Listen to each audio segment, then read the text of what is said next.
memberikan masukan pertama kepada institusi Polri supaya jangan melupakan perlindungan terhadap anak dari tersangka MS. Halo Bedekers. Nama Ketua Lembaga Perlindungan Anak Indonesia, Seto Mulyadi, kini mendadak diserang oleh netizen se-Indonesia.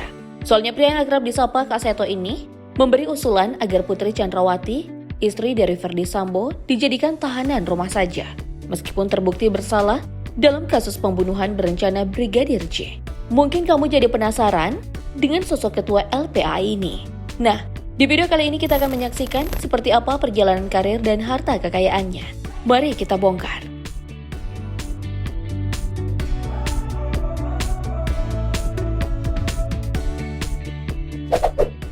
Setiap mendengar nama Kak Seto, apa nih yang pertama kali muncul di benak kamu?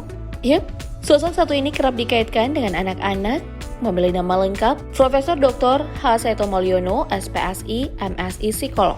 Ia telah mengabdikan sekitar 50 tahun hidupnya di dunia anak-anak. Di usia 70 tahun, kebanyakan orang biasanya disapa kakek atau eyang, tapi tidak dengan Seto Mulyadi. Sejak 1970-an, hingga sekarang siapapun tetap menyapanya kakak.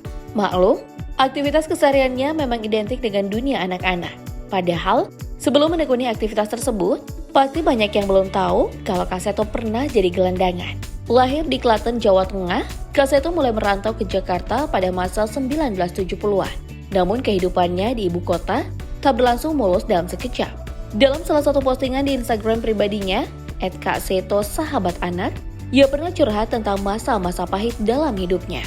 Saat merantau ke Jakarta, kehidupannya tak berlangsung mulus dalam sekejap. Selama berbulan-bulan, Kak Seto terpaksa menerima keadaan menjadi seorang gelandangan. Ya, kurang lebih selama 7 bulan.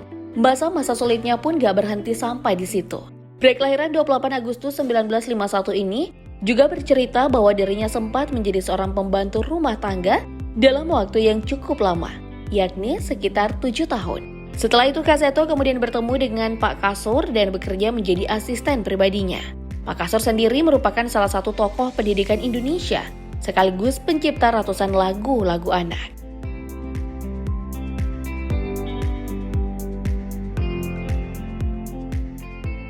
Takdir pertemuannya dengan Pak Kasur menjadi awal mula karir Kak Seto di dunia anak-anak. Awalnya, lulusan SMA St. Louis Surabaya ini diminta Pak Kasur untuk membantunya di kelompok bermain yang ada di Taman Situ Lembang, Jakarta Pusat. Setelah beberapa tahun, Pak Kasur kemudian melihat potensi yang ada pada diri Kak Seto dan mengerahkan agar dirinya mencoba masuk Fakultas Psikolog. Dan benar saja, Kak Seto diterima menjadi mahasiswa psikolog di Universitas Indonesia pada tahun 1972. Kak Seto menyelesaikan kuliah S1-nya selama 9 tahun dan dinyatakan lulus pada tahun 1981. Kemudian yang melanjutkan pendidikan di tingkat S2 dalam jurusan dan kampus yang sama, yaitu program Magister Psikologi Universitas Indonesia. Gak berhenti sampai gelar master, Kak Seto juga berhasil meraih gelar doktornya setelah menyelesaikan pendidikan di program Doktoral Psikologi Universitas Indonesia pada tahun 1993. Dan setelah menyelesaikan studi S3-nya di UI, Kak Seto kemudian memutuskan untuk bekerja sebagai tenaga pengajar di Fakultas Psikologi Universitas Gunadarma.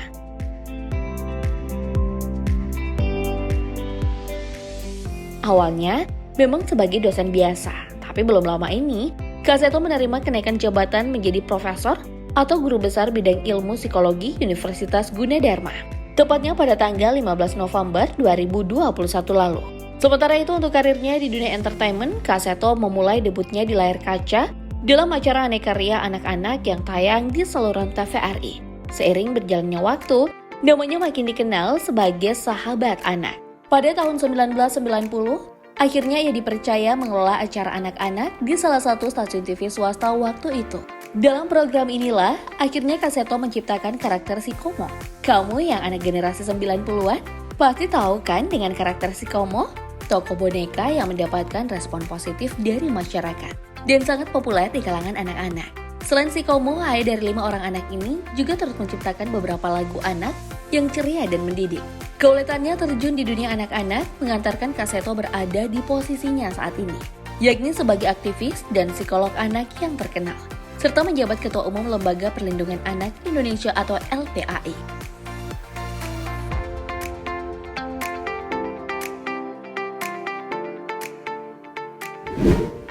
Selanjutnya, mari kita menerka-nerka berapa sih total kekayaan Kak Seto yang bersumber dari beberapa pekerjaan yang ia lakoni saat ini.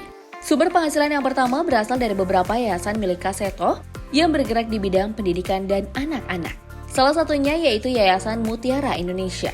Yayasan yang telah berdiri sejak tahun 1993 ini memiliki 6 jenis sekolah, mulai dari sekolah tingkat kanak-kanak, sekolah dasar, sekolah tingkat menengah, sekolah bahasa Inggris, sekolah anak berkebutuhan khusus, hingga sekolah penerbangan. Kemudian ada juga Yayasan Nakula Sadewa, yang merupakan yayasan khusus yang menaungi anak-anak kembar. Yayasan ini berdiri sejak tahun 1984, dan saat ini telah memiliki 4 cabang yang terletak di berbagai kota, yakni Bandung, Semarang, Surabaya, dan Medan.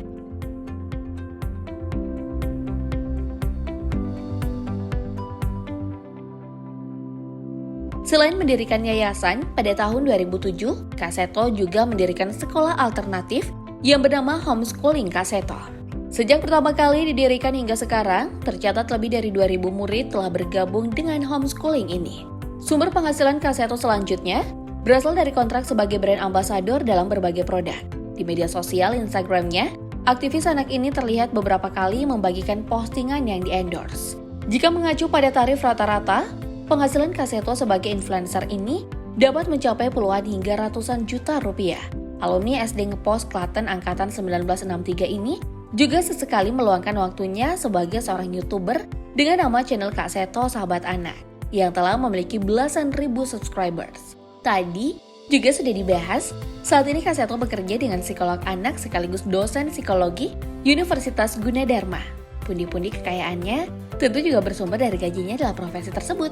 Dilansir dari situs gajimu.com, pendapatan sebagian besar pekerja dalam profesi psikologi berada di kisaran 2,6 juta hingga 10,8 juta rupiah per bulannya.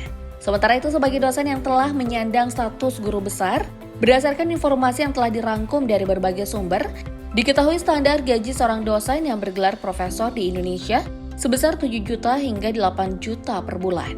Perihal besaran gaji ini tergantung dengan perguruan tinggi masing-masing. Selain gaji pokok, masih ada lagi tambahan lain yang berasal dari tunjangan. Tunjangan Kak Seto sebagai seorang guru besar terdiri dari tunjangan profesi yang nilainya sekitar 15 juta rupiah per bulannya.